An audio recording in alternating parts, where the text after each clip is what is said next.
हे students, आज हम पढ़ेंगे about all of the above vitamins. So let's continue. तो C Funk coined the term vitamin in 1911. तो C फंक थे जिन्होंने कि विटामिन को मतलब इन्वेंट किया था. That is in 1911. Vitamins are micronutrients, biological regulators and metabolic regulators. These are organic compounds needed in small quantities. Vitamins जो रहता है ये बहुत स्मॉल क्वांटिटीज़ में हमारे बॉडी के लिए ज़रूरत होता है. Vitamins cannot be synthesised in the body except vitamin D and K. Except vitamin D and K बाकी सब विटामिन्स हमारे बॉडी में सिंथेसाइज नहीं हो सकता है. Vitamins are generally divided into two groups. That is, one is fat soluble and other is water soluble. तो fat soluble vitamin क्या है? Fat soluble vitamins A, D, E and के. ये बहुत इंपॉर्टेंट है, generally most of the exams में आता है. फैट solubles विटामिन जैसे कि आपका ऑप्शन आया होगा विटामिन बी, सी, पी, ए. तो कौन सा है फैट soluble? आपको चूज़ करना है विटामिन ए. तो फैट soluble कौन कौन से हैं? A, D, E and K. If those vitamins are taken in excess, तो क्या होता है अगर इसको एक्सेस अमाउंट में हम ले लेंगे ये विटामिन्स को, तो क्या होता है? They causes a condition known as hypervitaminosis. Body में विटामिन का लेवल बहुत बढ़ जाता है जिसको कि हाइपर विटामिनोसिस बोलते हैं. तो इससे क्या होता है? Cause of hair, that is cracked mouth. Okay, तो वाटर soluble विटामिन्स कौन कौन से हैं? B, C and P. If water soluble vitamins are taken in excess they are washed away. अगर वाटर soluble विटामिन जो कि बी, सी एंड पी हैं, अगर ये सब एक्सेस अमाउंट में ले लेता है तो ये सब वॉश आउट हो जाता है बॉडी से. अभी पढ़ते हैं हम विटामिन ए के बारे में. That is retinol. Okay, vitamin A को बोला जाता है retinol. And it was discovered by M.C. Colum and Davis but was isolated by Holmes. Okay, इसको कौन डिस्कवर किए थे? M.C. Colum and Davis, लेकिन आइसोलेट किए थे Holmes. It is known as anti infection vitamin. इसको एंटी इन्फेक्शन विटामिन भी बोला जाता है. It can be synthesised in liver from yellow and red carotenoid pigments. It forms the retinal pigments such as rhodopsin of rod cells and codopsin of cone cells in the retina. देखिए friends, ये जो हमारे आँख रहता है इसमें जो ये ब्लैक कलर का आपको दिखता है इसको बोला जाता है रेटिना. ओके, तो यहाँ पे rhodopsin of red cells and codopsin of cone cells रहता है रेटिना में, जिसमें कि मतलब विटामिन ए बहुत ज़रूरी होता है. Okay, it is required for normal growth of children. तो विटामिन ए आप जनरली देखे होंगे छोटे बच्चों को हॉस्पिटल्स बुलाया जाता है एंड चम्मच में विटामिन ए दिया जाता है. ओके, तो नॉर्मल ग्रोथ ऑफ चिल्ड्रन के लिए विटामिन ए बहुत ज़रूरी है. तो क्या क्या सोर्सेज है विटामिन ए के? Carrot, fish liver oil, milk, green vegetables, cod liver oil, egg yolk, ghee, butter, tomato, papaya, guava etcetera. It's daily requirement is about 2 mg. तो इसका डेली रिक्वायरमेंट कितना है? About 2 mg. अभी विटामिन बी कम्प्लेक्स के बारे में पढ़ते हैं. तो विटामिन बी फ्रेंड्स बहुत टाइप के रहते हैं. तो हम सारे जनरली विटामिन B1 से B12 तक हैं. तो हर एक को हम डिटेल में पढ़ते हुए चलेंगे. विटामिन B1 पढ़ते हैं जिसको कि बोला जाता है थियामाइन और thiamine. Okay, it is essential for healthy nervous system and mucous membrane. तो हेल्दी नर्वस सिस्टम के लिए विटामिन B1 बहुत ज़रूरी है. Essential for metabolic process. हमारे बॉडी में मेटाबॉलिक प्रोसेस के लिए भी विटामिन B1 बहुत ज़रूरी है. Richest source is whole wheat bread. तो कौन कौन से हैं richest source? Whole wheat bread, cereals, pulses and green leaves. इसके डेफिशिएंसी से क्या होता है? Checks growth in children and causes diseases like beri. Okay, तो बेरी जो डिजीज़ होता है वो होता है, तो इससे क्या होता है? It affects the peripheral nervous system, इस ये नर्वस सिस्टम को अफेक्ट करता है। एंड पॉलीन्यूट्रिटिस, ये भी एक बीमारी है जो कि विटामिन B1 के डेफिशिएंसी से होता है। Vitamin B2 that is riboflavin, it combines in the tissue with phosphoric acid to form two coenzyme that is flavin mononucleotide and flavin adenine dinucleotide. Okay, yellow color of cow milk is due to presence of riboflavin. तो vitamin B2 जिसको कि riboflavin बोला जाता है, तो milk में जो yellow colour रहता है that is due to the presence of, क्योंकि उसमें राइबोफ्लेविन प्रेजेंट रहता है। तो क्या क्या सोर्सेज है? चीज़, एग्स एंड ईस्ट्स। ओके, डेफिशिएंसी में कॉज डर्माटाइटिस, डर्माटाइटिस एक बीमारी है जो कि स्किन का बीमारी है। सोर माउथ, अल्सरेशन एंड चेलोस्ट्स। आप देखे होंगे मुंह में जनरली छाला पड़ जाता है। ओके, दैट इज अल्सरेशन, जो कि स्टोमक एंड मतलब बहुत बॉडी पार्ट्स में भी होते हैं अल्सरेशन। ओके, सोर माउथ एंड चेलोस्ट्स। चेलोस्ट्स क्या है? Disorder of lips and mouths. Skin becomes rough and red and diarrhoea that is digestive upsets. B3 जिसको कि पैंथोथेनिक एसिड बोलते हैं। ओके, जनरली फ्रेंड्स सारे विटामिन के नेम्स हमें मेनली याद रखने हैं, क्योंकि मोस्टली एग्जाम्स में आता है कि विटामिन B3 कौन सा है, राइबोफ्लेविन, रेटिनॉल और पैंथोथेनिक एसिड, और एक कुछ ऑप्शन दिया रहेगा, उसमें से आपको चूज करना पड़ेगा। तो विटामिन B3 का नाम है pantothenic acid. It is a water soluble vitamin required to sustain life. Okay, तो एक वाटर सॉल्युबल विटामिन है। It's name is derived from Greek word pantothen meaning from everywhere. तो ये ग्रीक वर्ड पैंथोथेन से derive हुआ है, मीन्स फ्रॉम एवरीवेयर। तो इसका सोर्सेस क्या है? Whole grain, cereals, legumes, eggs, meat and royal jelly. इसके डेफिशिएंसी से क्या होता है? बर्निंग फीट सिंड्रोम, मीन्स पैर का जलना। ओके, विटामिन B3 अगर एब्सेंट है आपके बॉडी में तो बर्निंग फीट सिंड्रोम आपको दिख सकता है। Vitamin B5 that is nicotinic acid और नियासिन बोला जाता है इसको। It is also called as antipellagra vitamin, तो इसको एंटीपेलाग्रा विटामिन भी बोला जाता है। Its deficiency causes pellagra. Pellagra एक बीमारी है। Pellagra is common in those areas where maize is the staple food item. जो जगह पे मेज मतलब स्टेपल फूड आइटम है वहाँ पे पेलाग्रा ज़्यादा दिखाई देता है। तो सोर्सेस क्या है? Cereal husk, peas, beans and green leafy vegetables, while main animal sources are liver, fish, milk, egg yolk. Okay. Pellagra can be featured by dermatitis, that is dementia, memory disorder. तो क्या है? memory disorder. Diarrhea and death, it is also known as 4D syndrome. तो इसको 4D syndrome भी बोला जाता है। क्या क्या है? Dermatitis, dementia, diarrhoea and death, 4 D. Okay, 4D syndrome. B6 है pyridoxine. It exist in the form of pyridoxal phosphate in the cells and function as coenzyme. It helps in transmission process for the synthesis of amino acids.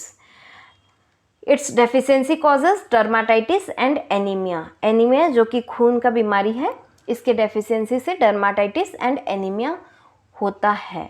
It is useful during radiotherapy. तो radiotherapy के time में vitamin B6 का जरूरत होता है। B7 biotin, it is a sulphur containing coenzyme essential for fat synthesis, also known as vitamin H. तो B7 biotin को also known as vitamin H. Deficiency causes muscular pain, dermatitis and growth failure. Okay, तो इसके deficiency से ये सब बीमारी हमें होता है। B9 that is folic acid. It is abundantly present in green leafy vegetables like cabbage. Its daily requirement is about 0.4 mg. इसका डेली रिक्वायरमेंट जो कि ह्यूमन बॉडी में ज़रूरत है that is 0.4 mg. It acts as coenzyme and for the synthesis of those proteins which are essential for formation and maturation of red blood cells. इसकी deficiency से क्या होता है, मैक्रोसाइटिक और megaloblastic anaemia and sprue. Okay, that is mouth ulceration in men, also known as vitamin M.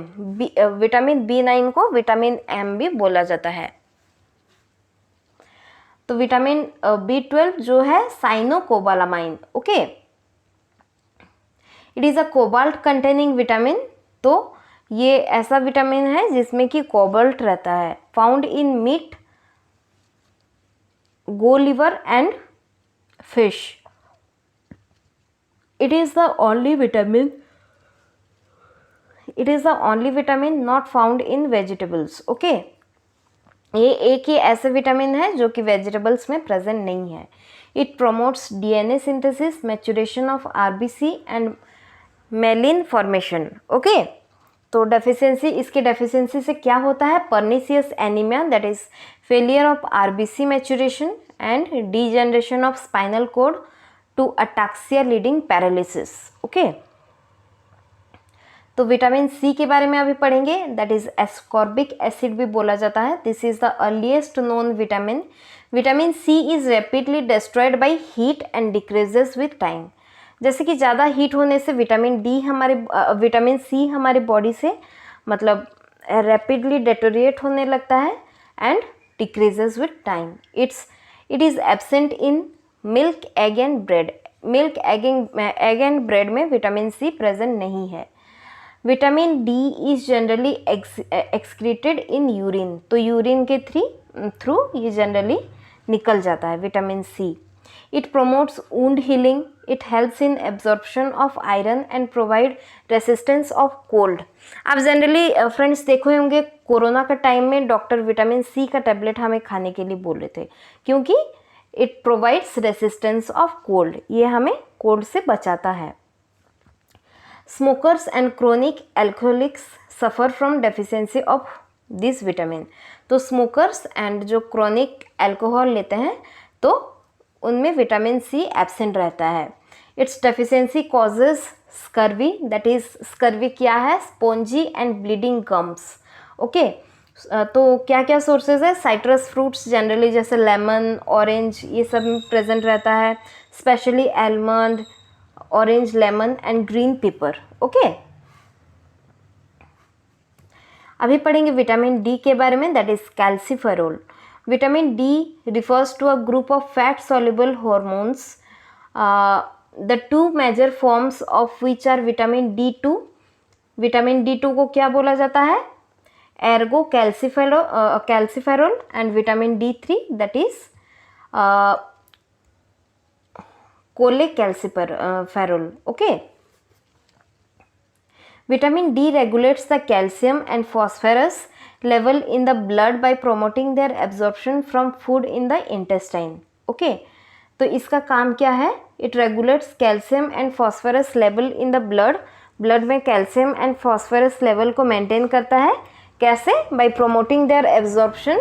मतलब जो food हम खाते हैं उससे हमारे इंटेस्टाइन से एब्जॉर्ब करके कैल्शियम एंड फॉस्फोरस को हमारे ब्लड में पहुंचाता है. It promotes bone formation and mineralisation and is essential in development of strong skeleton. तो ये बोन फॉर्मेशन एंड मिनरलाइजेशन में भी ज़रूरत है and is essential in the development of strong skeleton. तो स्ट्रॉन्ग स्केलेटन के लिए भी vitamin D is very important. Vitamin D affects the immune system by promoting immunosuppression and anti tumour activity. तो ये इम्यून सिस्टम को भी affect करता है by promoting immunosuppression and anti tumour activity. Okay, vitamin D के deficiency से क्या होता है, impaired bone mineralisation and leads to bone softening diseases. हमारे बोन्स जो हैं वो सॉफ्ट हो जाते हैं. Rickets in children and osteomalacia. Rickets in children मतलब जनरली चिल्ड्रन को अगर रिकेट्स हो जाता है फ्रेंड्स, तो क्या होता है, उनका पेट जो होता है उसका साइज थोड़ा बढ़ जाता है। Okay, they look like abnormal and पैर हाथ पूरे मतलब पतले हो जाते हैं, तो इसको बोला जाता है rickets. Okay, and osteomalacia in adults में ऑस्टियोमालासिया होता है and possibly contribute to osteoporosis. Okay, जो कि एक बात टाइप का रोग है। ओके, ऑस्टियोपेरेसिस हड्डियों का रोग है। Vitamin D is synthesised in skin by cholesterol by UV light. तो यूवी लाइट से जनरली विटामिन डी हमें कहाँ से मिलता है, सन की रोशनी से हमें विटामिन डी मिलता है। तो इसलिए हर रोज़ हमें एटलीस्ट 10 मिनट्स सन की रोशनी में हमें बिताना चाहिए, अपना टाइम बिताना चाहिए, ताकि हमें विटामिन डी मिले। It regulates absorption and utilisation of calcium and phosphorus. Okay, it is known as sunshine vitamin, इसको सनशाइन विटामिन भी बोला जाता है। और एंटी रिकेट विटामिन मतलब विटामिन डी अगर हमें मिलता है, हमारे बॉडी में प्रदान होता है, तो एंटी रिकेट जो बीमारी है वो नहीं होगा। Good source of obtaining vitamin D is meat, liver, milk. Okay, cod liver oil and shark liver oil are good source of vitamin A and vitamin D. तो कोड लिवर ऑयल जनरली हम जैसे shark liver oil, तो ये सब आप देखिए friends, ये सब कैप्सूल्स के फॉर्म में भी cod liver oil and shark liver oil भी आता है। They are good source of omega 3 fatty acids. Okay, जो कि कोलेस्ट्रॉल, जो बैड कोलेस्ट्रॉल होता है उसको भी कमाने के लिए बहुत हेल्प करता है।